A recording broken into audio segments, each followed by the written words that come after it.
Okei, tehdään sitten vaahteralehtiruusu. Tää on mun mallini.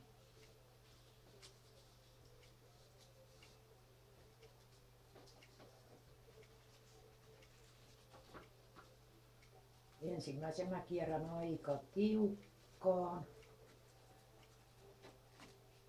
Siitä tulee se keskimmäinen osa.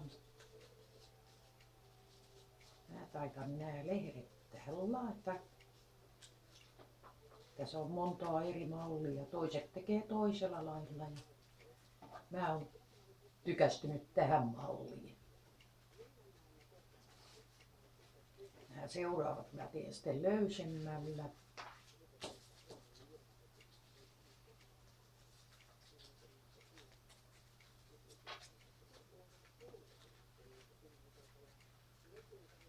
Noin.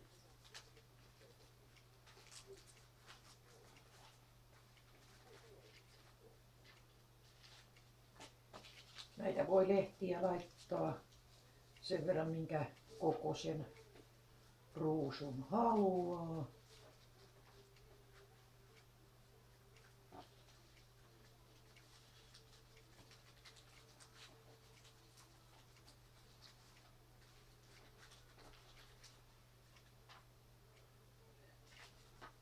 Vielä kannattaa laittaa. Koristeeksi mä käytän sitten erilaisia käpyjä, osmankäämiä,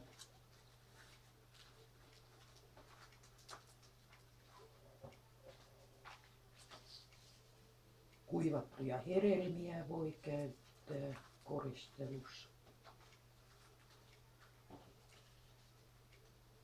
Helppoja tehdä.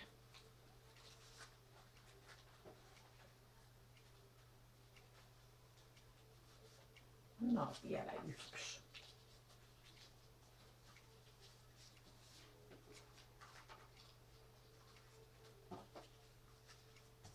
Se on kai 7 lehteä nytten. Noin. Sitten näihin voi laittaa ihan näitä. Nämä on aronian lehtiä. Näitä voi laittaa sitten. Sitten mä sidon tän. Mä käytän rautalankaa.